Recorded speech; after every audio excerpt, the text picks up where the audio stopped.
Hi guys, welcome back to Vintology by Lola. It has been more than a minute. It's been probably 2 months. So I'm going to call this, that, the other thing, never brief. I'm going to tell you what's going on with me or what's been going on with me. And then I'm going to show you some of the things that I've made. So I'll try to keep it brief, but you know, that's not kind of my forte. I, on April 15th, was supposed to have neck surgery that I had been putting off for a while. Had the neck surgery. They thought that it was a success. They removed 3 of my discs and replaced them with screws and plates and rods. Okay, so they got rid of that stuff. That was on a Thursday. By Saturday, I was back in the emergency room because I had such severe pain in my right arm. And by Sunday morning, they were telling me that I needed a second surgery because one of the bone spurs they did not get. They had to go in and redo surgery to remove that and put in another plate. And with that, they had to go in through the back. So for the first surgery, they go in through the front and move the esophagus over, and you have a scar in the front.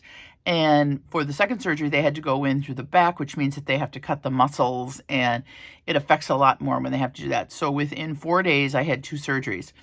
To add pain to injury, when I woke up, I was in a lot of pain, but I wasn't in the same kind of pain that I had originally gone in for the second surgery. Well, to make a long story short, I ended up with something that they call C5 paralysis. What does that mean? That means that I cannot lift my arms because of the deltoid muscle in both of my arms.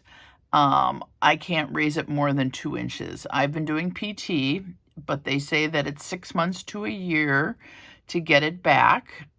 So basically, when I first got out of surgery, I couldn't feed myself. I couldn't go to the bathroom. I couldn't do anything because I couldn't lift my arms at all. So now I'm doing better. On a scale of 1 to 5, I'm about a 2 after 2 months. So that's pretty good. So if I can reach for it like this, I'm okay. If I have to reach to grab something else like this is really hard, just because you don't know how much your deltoid does for you. People have been very, very kind. I was sad I didn't get to finish out the school year because of that, obviously. And now I am just in the process of recovery. And recovery for one surgery is difficult, but 2 of them, plus paralysis, makes it a little bit difficult and a little challenging. But I feel very blessed. I have my husband, who I call the Polish Florence Nightingale, who loves to take care of people. He is a great nurse. And I have my son who helps. I have 2 daughters who live close, and they've helped. And I've gotten to see the grandbabies, and people have been generous. And I have gotten flowers and gift cards and food. And it's just been an outpouring of love. So I feel very, very grateful. It could have been a lot worse. So that is where I have been. But to be able to do a whole scrapbook, or a junk journal, it just has not felt like I have been able to. Part of it is trying to gather up all the stuff. That's a part of the process. So I have just been working on miscellaneous stuff. So let's get into that. The first one I'm going to show you is a tutorial that I've watched because YouTube and Facebook and Instagram have been my friends while I've been doing that. I don't think there's anything else on Netflix, HBO, Hulu that I haven't seen. I have watched everything during my recovery. So I decided I would jump into a little bit of easy crafting. So this one is by Rach and Bella Crafts, and they call it a multi-pocket flip. And what sold me was their paper. I absolutely adored their paper, but it's basically just folds and tucks, and then you turn it into something that you put on your journal page. And this is their paper, and it's just gorgeous. And if you want the tutorial, Rachel does it. It's fabulous. So here's a pocket tuck up here. Here is her little, her take on a pocket that she shows you how to do with one piece of paper, any size. And then I just stuck in some stuff in there. And then I did a little glassine one down here. And then it opens up. And I put in, and this is all their paper, gorgeous paper, gorgeous paper. And then I just put in some coffee dyed paper and some embellishments. And you can either stick it in a pocket like this, or you can put it over a page with a paper clip. So I did that one, and I did this one. And this was fun too. This is my porch prints. These are so cute, you guys. These are my porch prints printables for the suitcases. So that comes with the tags, and it comes with like 48 different pieces of luggage. And then I just popped them up on Pop Dots so it looks dimensional, put a little bit of lace on the bottom, and then I use some of their paper on the back. And how cute is that? And this is the other one. So pretty much the same. 2 pockets. Open it up. Coffee dyed paper. Put in a little bit of this. But this is all their paper. Is that not just gorgeous? I'm not a blue person, but I fell in love with these. Okay, so that's the first thing I did. Second thing I did is from Brenda, and I hope I say her last name right. Lindstam, Lindstam. And she had shown these, and I just thought, oh my gosh, who doesn't have 1,000 envelopes from junk mail? These are the cutest things, and I could not get over how fast and addicted I got to making these. So I made quite a few of these, you guys. So let me just show you what they are. Imagine that this is your, let me grab an envelope. Let me see if I can grab one. Well, grabbing isn't really in my forte. Hang on. Okay. So you have just a business envelope, and she has you cut this bottom part, cut this top part, and glue this. Then all you're going to do is fold this up. Okay. So you're just going to fold that up, and then you add your papers. So here is my envelope. And this is, I use some Timmy paper. And she has, so here it is. So here's your envelope. And you take a piece of paper and you fold it and you tuck it in the top and glue it. So then you have a flip up. Then this is the pocket piece that I told you about that's here. That's here. And you put the tags in there. Okay.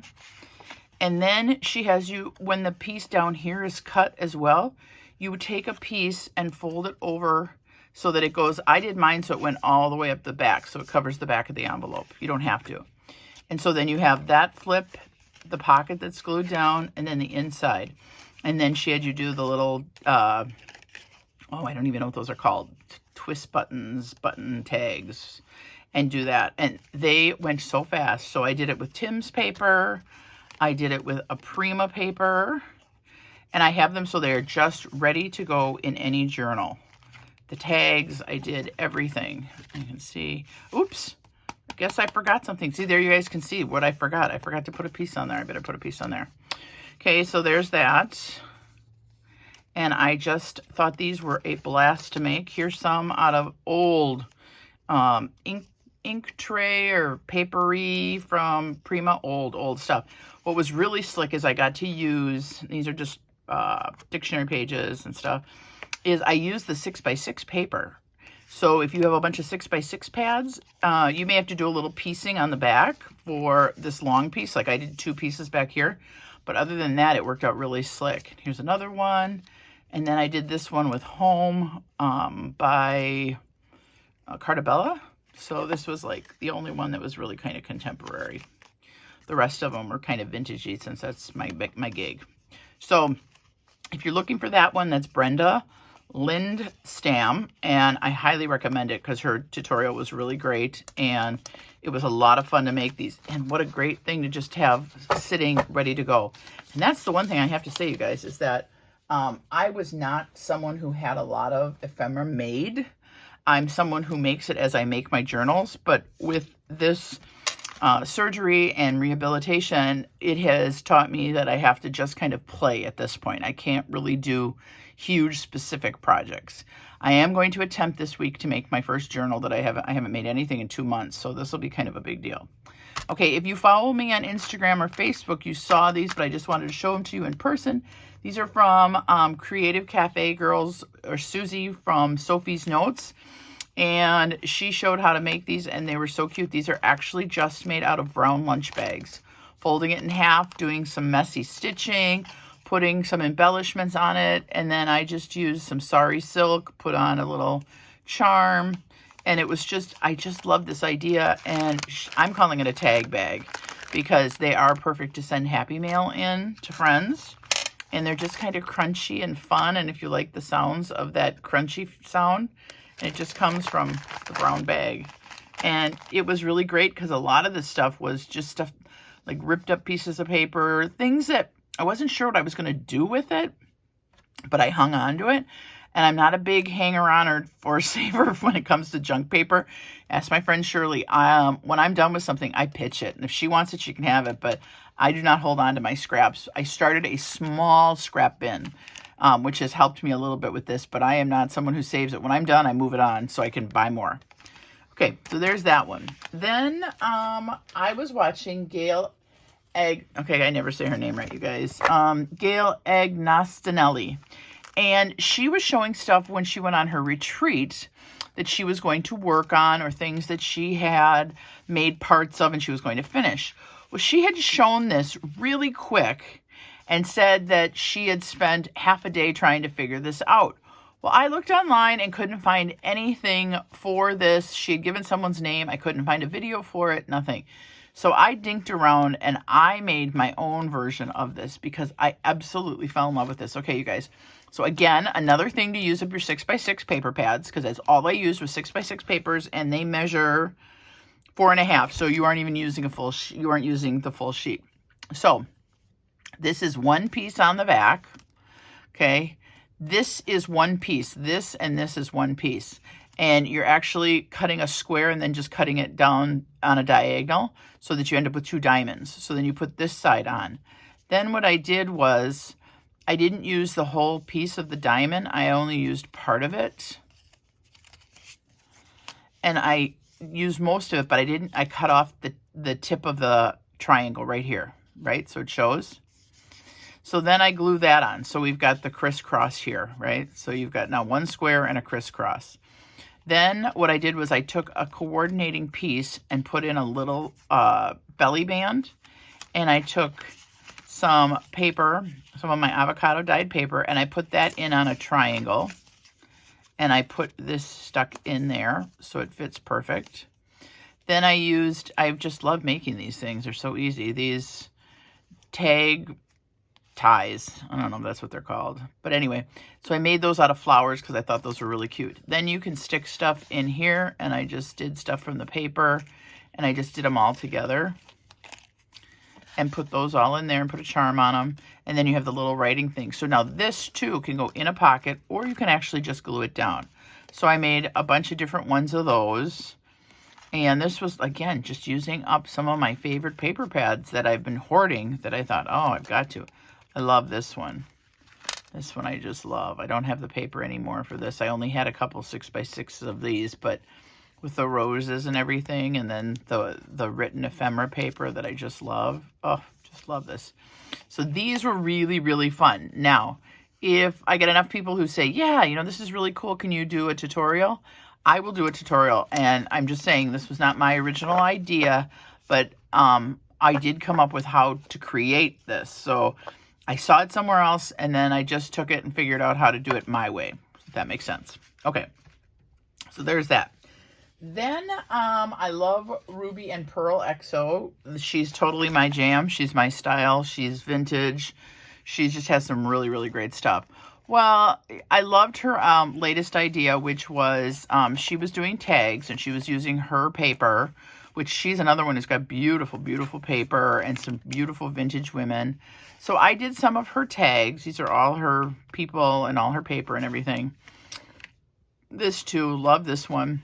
But then she went one step further, which I thought was so great. I know a lot of people do this for shakers, but she actually did tags with tulle over the top of them without the shaker. And they look so pretty, you guys, especially with the photo. So this one has like little pink polka dots, and then I sewed around it. This one I just did, I love this girl. She's just so sweet. You can just see her. There you go. And then I just stamped on some muslin and did some of her wallpaper. She has really pretty wallpaper printables that are just super printable, super sweet. And this was one too. And then I just did this one just as a card. You can see where I did it. It's really simple. So she's got a great tutorial for that too, if you want to go see that. Then I was just, you know how you're looking through your stuff and you go, yeah, I didn't know I had that die. Well, I found a die that I had that was like a Polaroid camera. So I decided I had cut out all these vintage pictures, because I do have this thing about, you know, Timmy's pictures, and a lot of these other people have wonderful pictures. So all I did was cut out the die, which was literally one piece that opened up and had the picture piece in, and then the back piece. So I put in the picture of the girls, or the girls here, sweet memories, best friends, remember this. I love this one. These girls in the pool or in the boat are so cute. I love it. And she too, the little princess, the wish, the little fairy girl, just love it. And these two, okay? These are Timmy's girls, aren't they cute? And so all I did was then I just closed them up with different washi tape. So I cut them out in different colors, and then I used different washi tape, and then I took Timmy's words and some lace, just old junky lace, not junky lace, but pieces of old lace that are too little to do anything with, and just put those on there. And those are, again, another thing I can either stick in a journal or I could glue down, whatever. So basically that's what I've been doing, you guys, is just making stuff for my journals. The last thing I made was, I can't remember if I showed these, so I thought I'll show them again, just in case. These were on clearance at Hobby Lobby. They are actually big magnets, and they're in the shape of a flower. And so what I did was I covered them with Timmy's tissue paper, and then I used, what is it called? Patty's Stains by Patty's.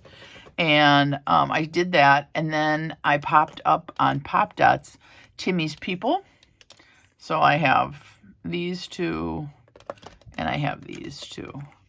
And I just thought this one actually moves, which is really kind of fun. But, I guess this one does too. Nope, that one I didn't do moving. I can't remember, you guys. So anyway, so I thought these were really, really fun. Just something a little bit easy to put in my stash when I need to send something for Happy Mail. I can stick one of these in there and say, here you go, here's a little magnet. So anyway, so that is what I have been up to. That is where I've been. I will continue to hopefully get better. I did sign my contract for teaching in fall, so I'm hoping that I'm at least 70% back to where I was. And I'm thinking I might want to do a challenge or a giveaway before the end of the summer, just because it gives me something to look forward to getting the mail and everything. Because at this point, it's against the law to drive with a neck brace. I've had a neck brace on for 8 weeks that you can't take off even when you sleep. And because of the paralysis in my arms, it's not safe for me to drive. So I am relying on the kindness of strangers, because most people work during the day. So if I do a challenge or something, it would be kind of fun to get some Happy Mail and give me something to look forward to. But I just kind of in the thinking stages for that. So anyway, I appreciate you stopping by and spending some time with me. And if you're interested in me making that flip tag kind of doohickey, let me know, okay, guys? Any questions or comments, leave them down below. Thanks again. Have a great day. Peace out.